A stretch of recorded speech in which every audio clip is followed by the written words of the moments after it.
Okay, I am in 2 Samuel chapter 11, and I'm going to do some of 12. This is the whole story of David and Bathsheba. And this is another one you could make movies about and, you know, cast a lot of beautiful women for the role, right? All the soap opera drama details are happening here. Okay, so here we go. Um, Starting in verse 1. It happened in the spring of the year, at the time when kings go out to battle, that David sent Joab and his servants with him and all Israel, and they destroyed the people of Ammon and besieged Rabbah. But David remained at Jerusalem. And, let me stop a minute. Usually he went out with them, but this time he didn't. So I want to mention that. Okay. Then it happened one evening that David arose from his bed and walked on the roof of the king's house. And there, under the light of the full moon, no, in the movie that would be there, I'm sure. Okay. All right, so you got to picture all this. Okay, so he's walking. Now the roof. I got to talk about the roof before I do any more. What they had their house, and the first floor was it, right? And then on the roof, it was sort of like an extension. It was a second floor, but it wasn't. And they would have sort of a patio up there and put a little roof, a little easy canopy roof over it, and get the breeze and just sit there, like it was a patio. And they would put a little short kind of wall around it. So they had a rule about that too in the law, so they didn't fall off the roof and die, which is good. So anyway, it was that kind of thing, sort of like a balcony, like a four-way balcony, which is pretty neat. So that's what the roofs were like. Now his might have been real big and fancy, I don't know, but he was walking around up there. That's why he was walking up there. Okay, the roof, the king's house. And from the roof he saw a woman bathing, and the woman was very beautiful to behold. Okay, so David sent and inquired about the woman, and someone said, "Is this not Bathsheba, the daughter of Eliam, the wife of Uriah the Hittite?" Then David sent messengers and took her. Okay, so and she came to him, and he lay with her. Okay, so, all right, for she was cleansed from her impurity, and she returned to her house. All right, so what happens is, when they had a period back there, it was a pretty big deal. And after that, they had to go through a little cleansing thing for a little while. And so that's what this meant with the impurity. And so, and then she must have been bathing, and that's what he saw. I don't know how that happened, but anyway, that's what he saw.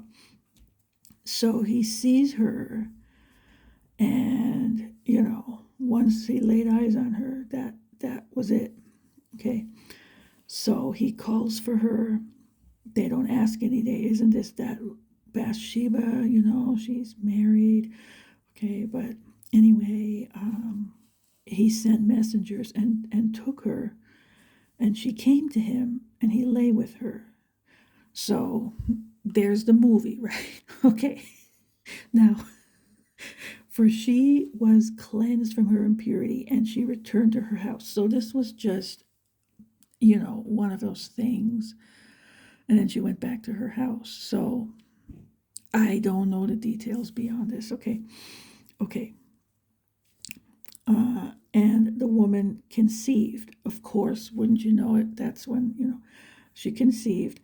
So she sent and told David and said, I am with child. I mean, isn't this a soap opera? It really is. I mean, you couldn't make it up any more dramatic of a movie. So then David sent to Joab, saying, "Send me Uriah the Hittite." And Joab sent, so that's the husband, okay, Uriah. And Job is the commander in the army, like where they're fighting or that kind of thing. So he sends him a message. And Job sent Uriah to David. When Uriah had come to him, David asked how Job was doing, and how the people were doing, and how the war prospered. And David said to Uriah, "Go down to your house and wash your feet." So Uriah departed from the king's house, and a gift of food from the king followed him. So what David was thinking was, well, give him a little break from the war, let him go home. You know what'll happen, right? He's with his wife, and then he'll go back to war, and then he comes back 9 months later. Oh, guess what, honey? I'm pregnant. Easy, done deal, right? That's what he's thinking. Okay, gotta think like this here. So only it didn't work. Watch this. Okay, so Uriah departed from the king's house, and a gift of food from the king followed him. But Uriah slept at the door of the king's house with all the servants of his lord, and did not go down to his house. So when they told David, saying, "Uriah did not go down to his house," David said to Uriah, "Did you not come from a journey? Why did you not go down to your house?" Right? And watch Uriah. He seems like a real noble person. Watch. And Uriah said to David, "The ark and Israel and Judah are dwelling in tents, and my lord Joab and the servants of my lord are encamped in the open fields."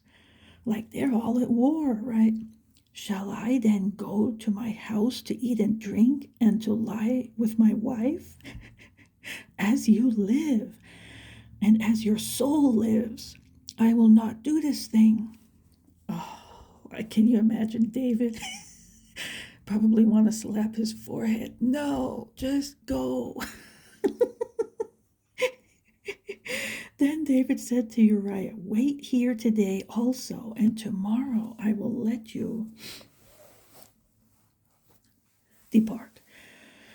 So Uriah remained in Jerusalem that day and the next. Now when David called him, he ate and drank before him, and he made him drunk.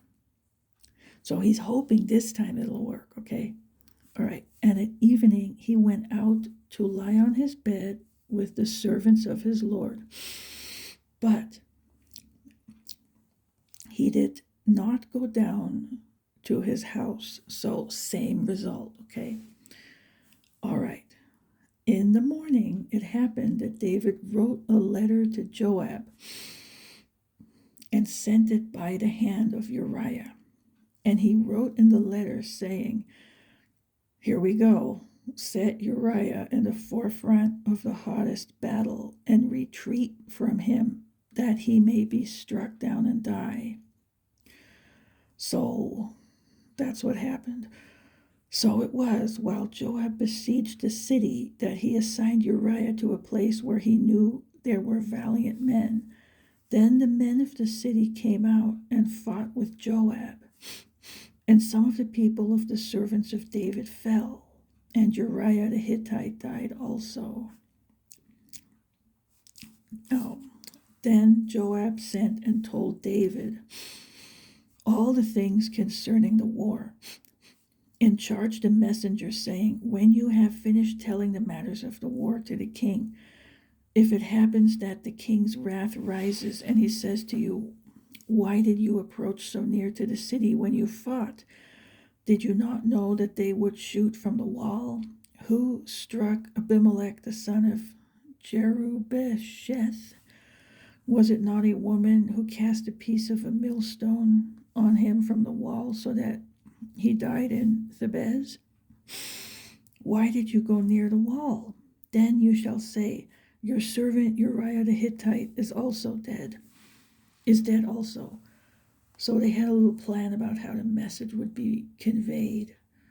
Okay, so the messenger went and came and told David all that Joab had sent by him. So it's not just like, oh, by the way, Uriah's dead, Okay, so that's what they were doing. Okay, all that Joab had sent by him. And the messenger said to David, surely the men prevailed against us and came out to us in the field. Then we drove them back as far as the entrance to the gate. The archers shot from the wall at your servants, and some of the king's servants are dead, and your servant Uriah the Hittite is dead also. Then David said to the messenger, thus you shall say to Joab, do not let this thing displease you, for the sword devours one as well as another. Strengthen your attack against the city and overthrow it. So encourage him. Okay, so, he was in that situation where he thought, oh my goodness, what am I going to do now? Now, all of this was wrong, obviously. I mean, first he committed adultery, then it's murder. So, it was, of course, these were serious sins, and it's in the law. Of course, it's right there in the Ten Commandments even. It couldn't be easier. But anyway, so he ends up doing this. And so, and later, I'll get back to this, but, when God talks about David, it's all good except for the thing with Uriah, so that's the one thing. But as a result, there's a consequence he gets. So I won't get to that. But, anyway, so he's thinking he has no other choice because otherwise it would be a scandal, Here's Bathsheba, all of a sudden she'll be pregnant, but her husband was gone, right, at war. And, well, how did she get pregnant? The first problem is, even if they don't know who did it, it's obvious somebody did it. And then in the law, she could be killed for adultery, all right? So David doesn't want to see that happen to her. The second problem is that some of them knew exactly where Bathsheba had been, and that's who got her pregnant. So then the scandal will come back on David's head that, he's the one that got her pregnant. And then, the husband comes back and he knows it wasn't him, right? So then what? And it'll all come back. So he's thinking he's in a corner. That's why he has Uriah, killed. And then you'll see what happens next. But I had thought, you know what? He could have done this. He could have said, I don't really need Uriah out in the battle. I would have made up some story if I've gone that far already, right? Like, which shouldn't happen. But let's say this happened with David. Okay, he could think, well, I'll pull Uriah out of the battle and I'll tell him, we have some rule, every once in a while we pull somebody and it's one of those Jubilee things. Right? So you get to go home and stay home for a year, and then we'll see after that what we'll do, if there's a battle or not. Well, then he would, right? Then it's like, well, I'm here a year. I can't do anything else otherwise. I'm not responsible to be out there. I can't feel bad for everybody else. I'm just going to go on with my life, and he'll lie with his wife and all will be well, right? I mean, at least, that much, at least he didn't get killed then. So it would be at least it could stop at that point, right? Even though it's not his kid, he wouldn't know, whatever, it's bad enough, but it's better than the other thing, which was worse, right? So, but that's what happens, he has him go in the battle, and he gets killed. And then David, well, you'll see.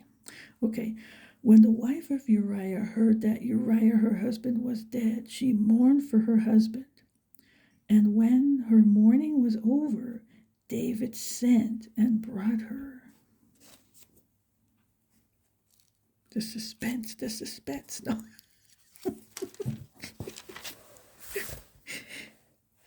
Okay, to his house, and she became his wife and bore him a son. So that was, of course, the son that was conceived that night. But the thing that David had done displeased the Lord, and it's kind of like, well, yeah, right? But anyway, so what happens here is, in the public eye, it makes him look like he's the big hero, Uriah died in the battlefield just by coincidence. His wife Bathsheba is a widow, and she's pregnant by Uriah, and David is going to rescue her and marry her, and take care of the widow and the child, and it makes him look like this big hero in the public eye, like, oh, how nice, look, he married her, oh, and that kind of thing. So it made him look good, and only a few people knew who had brought her up there, that's the real deal. But anyway, that's how it looks to the public. So, okay, now 12. Here's what happens. Then the Lord sent Nathan to David. Now, Nathan was one of David's sons, and he was also a prophet. So messages would always come through Nathan, okay? Then the Lord sent Nathan to David, and he came to him and said to him, there were 2 men in one city. So this is like a parable, okay? There were 2 men in one city, one rich and the other poor. The rich man had exceedingly many flocks and herds, but the poor man had nothing except one little ewe lamb, which he had bought and nourished, and it grew up together with him and with his children. It ate of his own food and drank from his own cup and lay in his bosom, and it was like a daughter to him. Okay, so one man has a herd of all kinds. He's rich, and doesn't just animals, The poor guy couldn't afford anything, and he managed to buy a little lamb. That's a female lamb, all right? And it became his pet, and he got very attached to this little lamb, okay? Almost like a baby, it was like a daughter to him. And a traveler came to the rich man, who refused to take from his own flock and from his own herd to prepare one for the wayfaring man who had come to him. But he took the poor man's lamb and prepared it for the man who had come to him. So, that would already be bad, he takes this guy's little pet, the one thing he has that way as an animal, as his pet that he loves, and sacrificed it for a meal for the traveler. When he had his own herd, he could have taken one of probably 1,000. When they're rich, they had a lot, 100 sheep. He could have grabbed one from there. But he takes the other guy's one little pet sheep, baby sheep, right? So that's what the parable is. So David's anger was greatly aroused against the man. And he said to Nathan, as the Lord lives, the man who has done this shall surely die. I'm going to put this guy to death. That's just wicked, ruthless, brutal, heartless, right? And he shall restore fourfold for the lamb, because he did this thing and because he had no pity, right? So he's right? I mean, Then Nathan said to David, you art a man. Uh-oh, dun, dun, dun, right? And he is, because he had all his wives. He was rich. This man had that one wife, so he must have been very attached to his wife, David came and grabbed that wife for his little personal party there, and so, like, that's what he did. Like, it's a parable of that. You are the man, thus says the Lord God of Israel. I anointed you king over Israel, and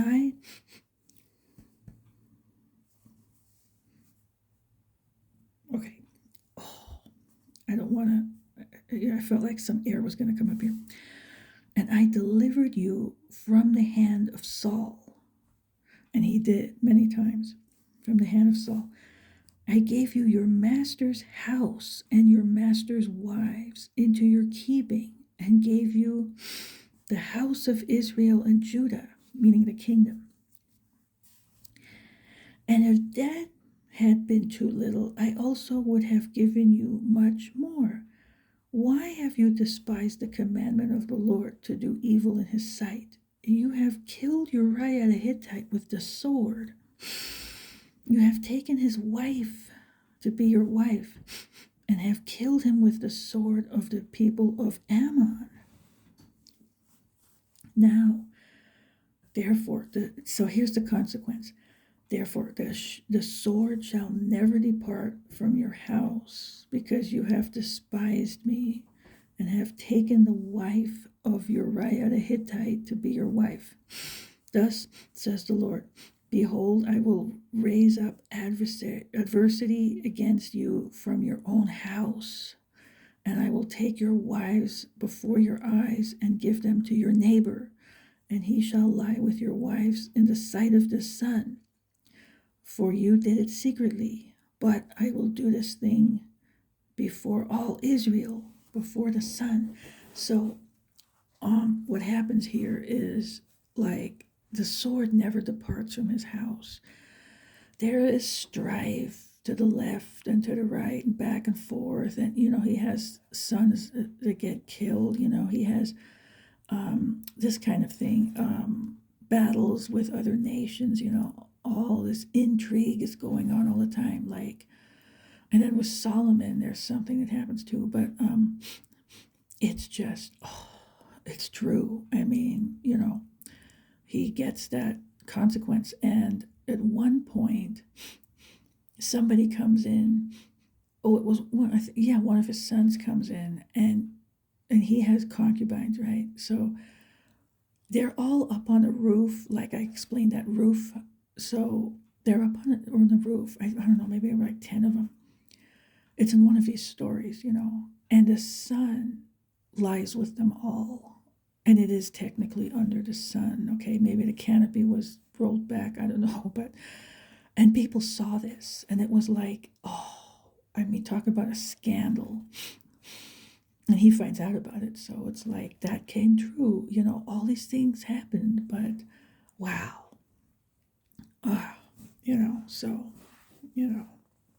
Anyway. Okay, there's a little more here.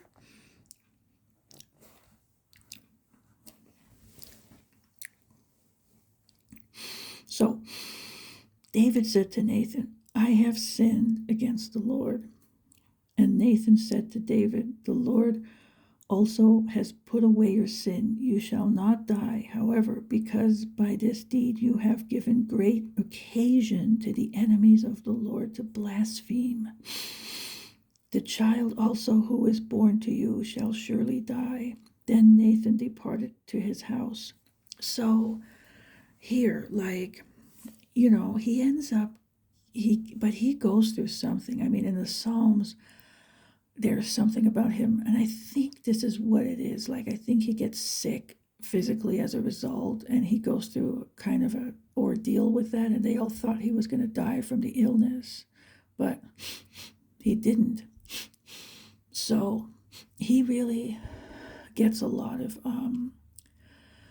trouble, and I think it's kind of from this. He goes through a big ordeal and turmoil, and then he's okay. But I mean, he does get forgiven and atoned for, but it's not like lightly taken, like, okay, you confessed, all right, go along your merry way now, you're forgiven, next, I mean, it's not like that. He gets consequences for all of this sin, and that's how it is in our lives. I mean, we can be forgiven, but that doesn't mean we won't have penalties for the sin. Okay, those are two different things.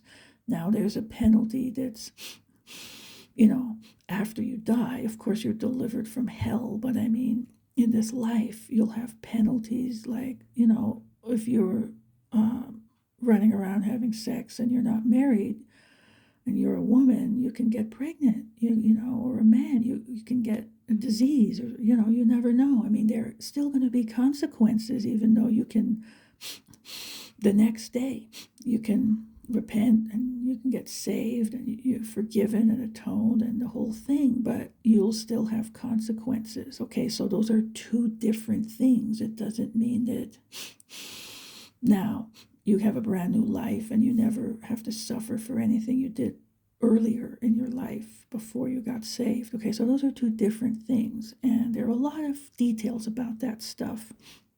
I've talked about that in previous videos, but anyway, so he does get forgiven, but he does get consequences, and that's what happens. So anyway, all right, and then this thing, the blaspheming. See, this is the problem. Like, if you look at this in the context of today with the church, and when Christians go out and do things that are wrong, it's a bad witness, and it gives the unbelievers an occasion to blaspheme, to say, oh, well, look what they're doing. Is that what it's all about? And just totally run it down. It's a bad witness, and that's why, another reason why that's not supposed to be happening. And I've heard so many stories about that kind of thing where, they'll be just like the world, and then the world somebody will ask them if they want to become a Christian, and the guy, and literally, I've heard this, the guy said something like, well, why would I want to be like them? They're just like the world, like everybody else. It's the same. I'm like that already now, and it's true. But one guy, there was a church around town, and he wasn't too far from it, in some kind of medical place, and I don't know all the details, but there were women calling themselves Christians going to that church, and then they would come to that facility to have a procedure done, okay? And he said, well, if these ladies would stop coming there, he wasn't the one, but he knew about it, like, stop coming over there for that, maybe he would take their witness seriously and what they're saying seriously, because they weren't living it. If they would start living it, he might give it a second thought, but they weren't. See, so that's what I'm saying. It's an occasion to blaspheme and slander the faith. So it's a very serious thing to live right, and there's no excuse. Christians have more than anybody else ever had, because you have the power of the Holy Spirit indwelling you to overcome sin. And that's the key right there. So it's just most people won't surrender this way, and that's what they need to do. But okay, so that thing, I wanted to mention that. And then the child dies, not that of course the child didn't do anything, he'll go to heaven, but the child will die, and that's it. So okay, I'll go on, you'll see what happens. And the Lord struck the child that Uriah's wife bore to David. Oh, there was a hiccup. Okay. And it became ill. David therefore pleaded with God for the child, and David fasted and went in and lay all night on the ground. So the elders of his house arose and went to him to raise him up from the ground. But he would not, nor did he eat food with them. Then on the 7th day it came to pass that the child died. And the servants of David were afraid to tell him that the child was dead. For they said, indeed, while the child was alive, we spoke to him, and he would not heed our voice. How can we tell him that the child is dead? He may do some harm.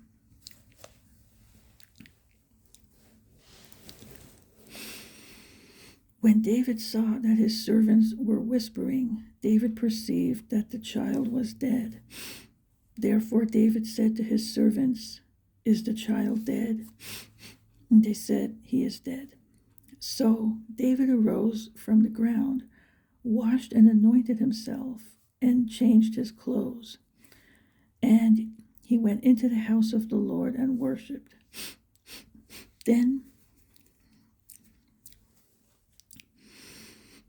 he went to his own house, and when he requested, they set food before him, and he ate.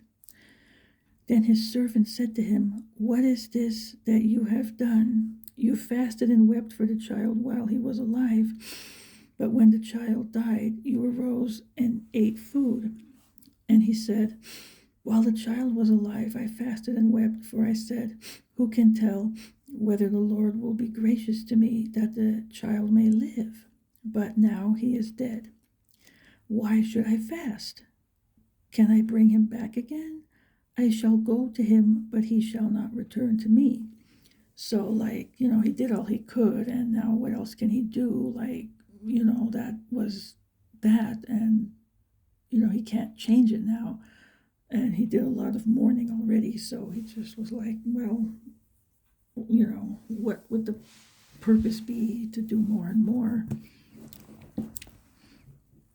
Okay, now, so then David comforted Bathsheba, his wife, and went in to her and lay with her. So she bore a son, and he called his name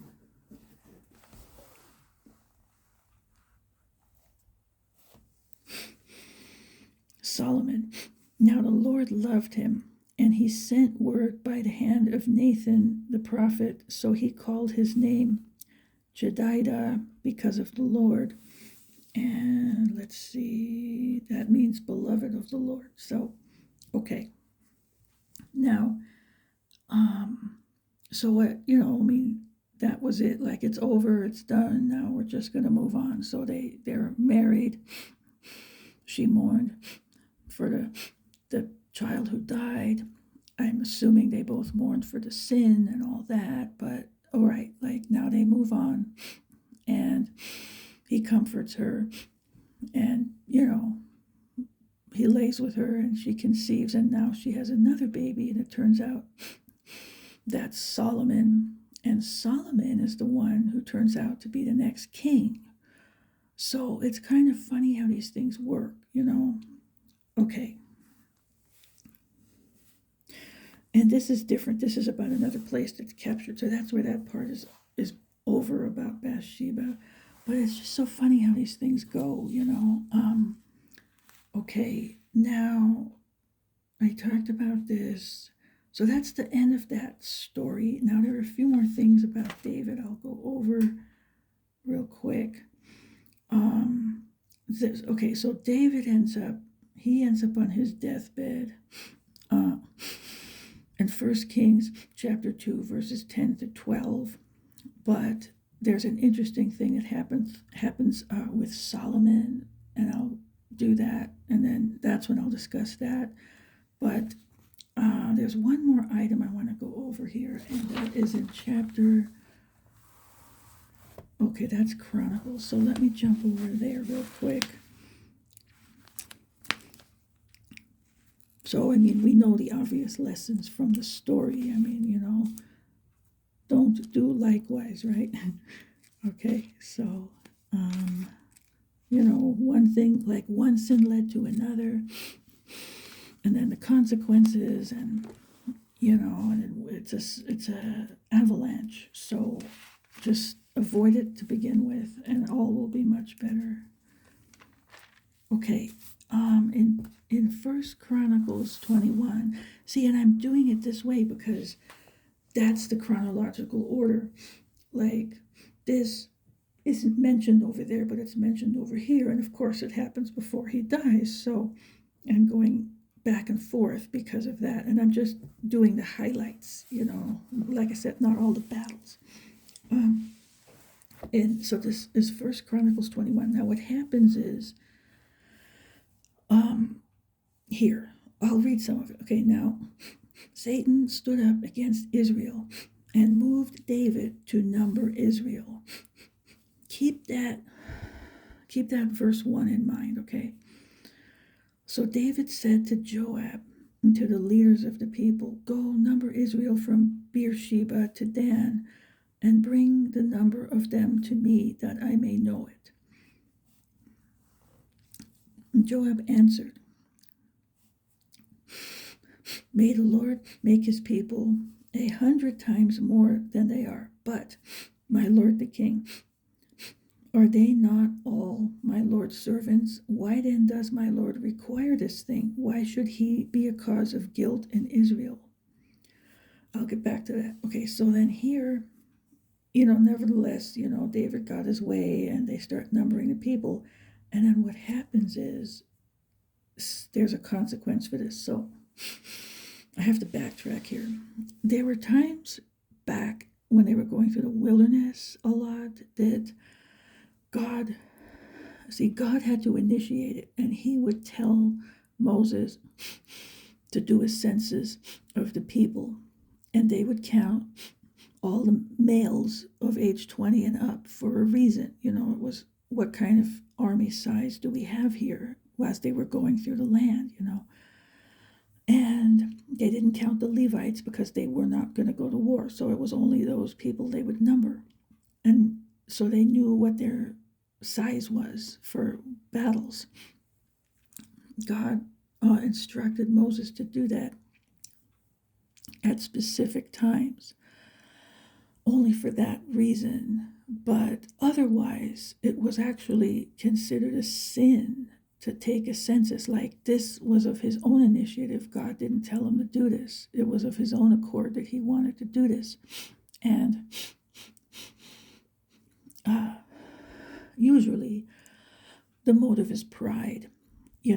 Oh, they get the number, look how big we are, woohoo, and that's all it is. And God hates pride. So what happens is he sends a plague, and some of the people get eliminated.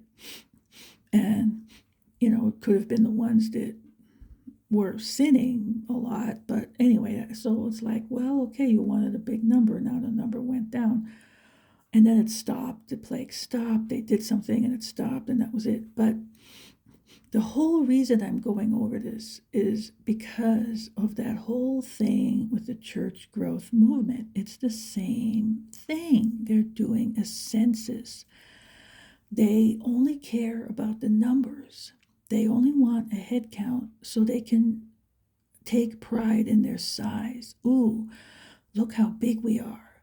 Oh, look how many people are filling our seats. Oh, all the pews are full. Wow. And that's it. That's all they care about. And why do they care about that? The only reason they care about that is because when they pass the plate, there are more people to drop something into it. That is it. That's it. They don't care about your soul. Okay? And they do it that way on purpose.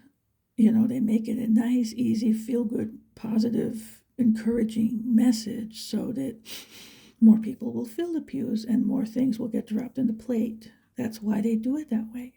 It's the harlot. See, if they would do it the right way, if they actually cared about your soul and, spiritual growth and all of that, discipleship, ministering to you this way, telling you what it is, that kind of thing, then yeah, there wouldn't be many. There would be few. It's true. I mean, I don't need somebody to read me the record on that, but that's not the point. If you're a shepherd, that's your job. if you lead a Bible study, whatever it is, that's your job. Okay, so it doesn't matter. It matters not. Because what good does it do? If you have every seat filled in a stadium of 20, 10,000 people, 100,000 people, if they're not growing, if they're not even getting saved, if they might even be being pulled back into the world by their entertainments, right? Doesn't do one bit of good. Nothing. There's nothing to brag about. Nothing. Absolute zero. Okay? Only they get money. See, if you preach or teach or whatever, you do it right. Okay? You tell the truth as best you can. You tell the truth and teach what the Bible says.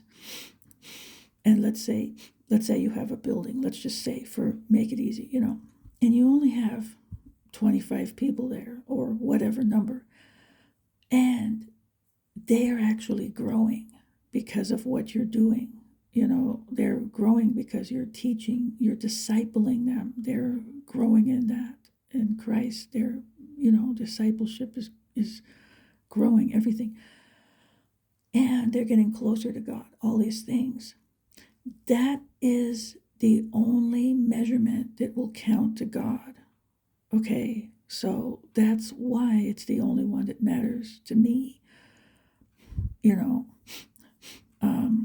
And if this guy gets no money, if he gets a little money, whatever he would get, like just in that setting, okay, who cares? I mean, in eternity, that doesn't matter. And who said he's supposed to get any money? Nobody. Yeah, it's not in there. So those who say otherwise are twisting it. But nope, So what matters is that those people are growing in the right way, and that's it. If a time of testing comes and they're able to stand up to that and they're able to disciple others even, then you've succeeded in what you've done for them. If they fall, left to the left and to the right, they don't grow, many of them might not even be saved, you've done nothing. I don't care if there are 100,000 people in a stadium, you've done nothing, okay, except maybe even deceive them some more. So that's just how it goes, and numbers don't matter. The money doesn't matter. It matters. That's the problem. Wolves, it matters to the wolves, but that's why they care about that. And that's why they do it that way. Make it easy. But, all that matters is your soul. That's the only thing in the whole room that's eternal. That's the thing that is the spiritual, gold or treasure. That's all that matters. That's the ministry, and that's it. So that's what we need to look at, not how many, but how far have they grown, the ones that are there. And there won't be many there, I can tell you, I know it, but the ones that are there in a place like that, that's, worth its weight in gold. I mean, that's what will last through hard times, and, they'll be sticking together, looking after each other, there through thick and thin, like a good marriage, that kind of thing. That's how that will be. That's what matters, and in the end, that's all that will matter. When you're standing at the judgment throne, that's the only thing that's going to matter is, did you do the right thing for them and for their souls? You can't help it if they don't do the right thing, but you did all you could to help them do the right thing. That's all you can do, and that's all I can do. So anyway, that was the little talk about the census. So it was a good opportunity to launch into that. It just jumps out that way, like it's the exact parallel today. It's amazing. But anyway, okay, so that is actually all there is about David that I was going to talk about. So I still got some more wind in me, so I'm going to do some more and start about Solomon. I'll be right back.